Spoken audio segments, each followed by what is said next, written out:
India के eastern coast पर बसा हुआ ओडिशा अपनी कल्चर और हिस्ट्री दोनों में बहुत रिच है। पुराने जमाने में इसे कलिंग के नाम से जाना जाता था और महाभारता जैसे एपिक्स में इसका जिक्र मिलता है। 261 बीसीई में लड़ी गई कलिंग की लड़ाई इंडियन हिस्ट्री में एक टर्निंग पॉइंट साबित हुई। इसमें मौर्य वंश के सम्राट अशोक जीत गए थे, लेकिन बैटलफील्ड पर इतना खून खराबा देखकर उन्हें बहुत पछतावा हुआ।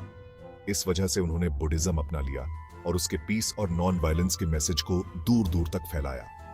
हालांकि बाद में कलिंग साम्राज्य बड़े साम्राज्यों में समा गया, लेकिन उसने अपनी एक अलग पहचान छोड़ी। इसने एक अलग कल्चरल आइडेंटिटी की नींव रखी। यह आइडेंटिटी आज भी ओडिशा की आर्ट, आर्किटेक्चर और लैंग्वेज में दिखाई देती है। कलिंग के ग्लोरियस पास्ट की गूंज भुवनेश्वर के टेम्पल्स, उदयगिरी के रॉक कट केव्स और ओडिसी के डांस फॉर्म्स में सुनाई देती है। ये लेगेसी ओडिशा के लोगों के लिए बहुत प्राइड की बात है। वे आज भी अपने हेरिटेज को बड़े उत्साह और जोश के साथ सेलिब्रेट करते हैं। ओडिशा नाम अपने आप में हिस्ट्री में डूबा हुआ है। यह संस्कृत शब्द औद्र और देश से बना है, जिसका मतलब है औद्र लोगों की भूमि। ओड्रा एक एंशिएंट ट्राइब थी जो इसी रीजन में रहते थे। उन्होंने ओडिशा की शुरुआती कल्चर और ट्रेडिशंस को आकार देने में बहुत इंपॉर्टेंट रोल निभाया। सदियों से इस रीजन में कई डायनेस्टीज का उदय और पतन हुआ। इनमें शैलोत्भवास, पूर्वी गंग और गजपति शामिल थे। हर एक ने इस लैंड और यहाँ के लोगों पर अपनी एक यूनिक छाप छोड़ी। हालांकि एक अलग प्रोविंस के रूप में ओडिशा का गठन रिसेंटली ही हुआ। 1936 में ब्रिटिश रूल के दौरान ओडिशा को मद्रास और बंगाल प्रेसिडेंसी से अलग करके लिंग्विस्टिक लाइंस पर बनाया गया था। यह ओरिया बोलने वाली पॉपुलेशन के लिए एक बहुत इंपॉर्टेंट मोमेंट था। आखिरकार उनके पास अपना एक स्टेट था। इस यूनिफिकेशन ने एक शेयर्ड आइडेंटिटी और पर्पस की भावना को बढ़ावा दिया। इससे ओरिया लिटरेचर, आर्ट और कल्चर को फ्लरिश होने का मौका मिला। इस पीरियड में नेशनलिस्ट सेंटिमेंट भी बढ़ा।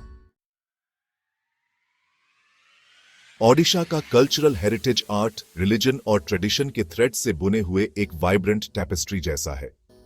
यह स्टेट अपने ब्यूटीफुल टेम्पल्स के लिए फेमस है। ये टेम्पल्स यहाँ के एंशिएंट आर्टिजन्स के आर्किटेक्चरल ब्रिलियंस को दर्शाते हैं। पुरी में स्थित जगन्नाथ मंदिर, जो भगवान कृष्ण को समर्पित है, हिंदुइज्म के सबसे सेक्रेड पिलग्रिमेज साइट्स में से एक है। यह भारत और दुनिया भर से लाखों डिवोटीज को अपनी ओर आकर्षित करता है। कोणार्क में स्थित सूर्य मंदिर, जो यूनेस्को वर्ल्ड हेरिटेज साइट है, एक और आर्किटेक्चरल मार्वल है। इसकी इंट्रिकेट कार्विंग्स और celestial design ancient Kalinga sculptors की इंजेन्युइटी को दर्शाते हैं। ओडिशा अपने टेम्पल्स के अलावा अपने क्लासिकल डांस फॉर्म ओडिसी के लिए भी फेमस है। अपने ग्रेसफुल मूवमेंट्स, इंट्रिकेट फुटवर्क और एक्सप्रेसिव स्टोरी टेलिंग के लिए जाना जाने वाला ओडिसी एक ऐसा डांस है जो डिवोशन और ड्रामा दोनों को दर्शाता है।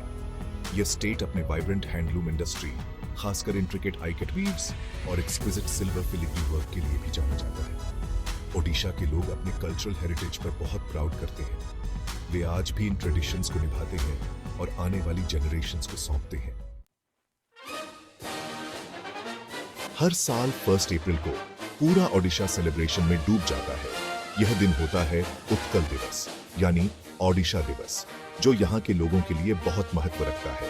यह दिन 1936 में ओडिशा के एक अलग प्रोविंस के रूप में गठन होने की याद दिलाता है। यह दिन मधुसूदन दास जैसे लीडर्स के अथक प्रयासों को श्रद्धांजलि है, जिन्हें आधुनिक ओडिशा के निर्माता के रूप में जाना जाता है। उन्होंने एक यूनिफाइड ओरिया स्पीकिंग स्टेट के लिए बहुत मेहनत की थी।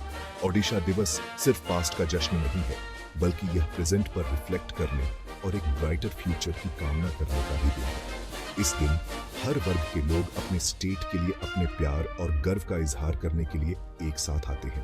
पूरे ओडिशा में कल्चरल प्रोग्राम्स, परेड्स और फ्लैग होइस्टिंग सेरेमनीज का आयोजन किया जाता है। यह दिन स्टेट की रिच हिस्ट्री, वाइब्रेंट कल्चर और यहाँ के लोगों के अदम्य साहस की याद दिलाता है।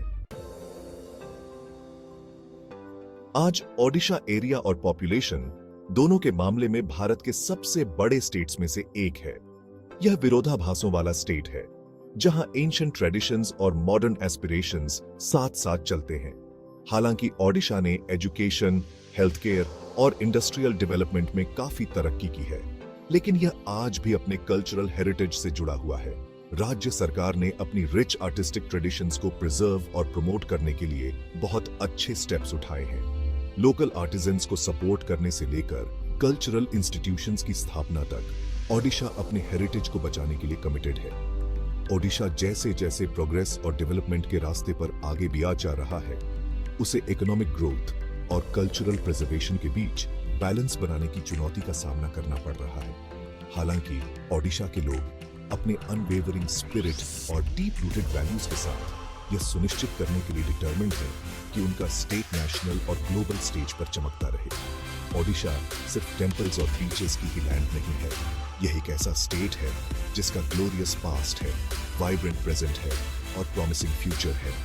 यह एक ऐसी लैंड है जहां हिस्ट्री और हेरिटेज आज भी यहां के लोगों के डेस्टिनी को इंस्पायर और शेप करते हैं।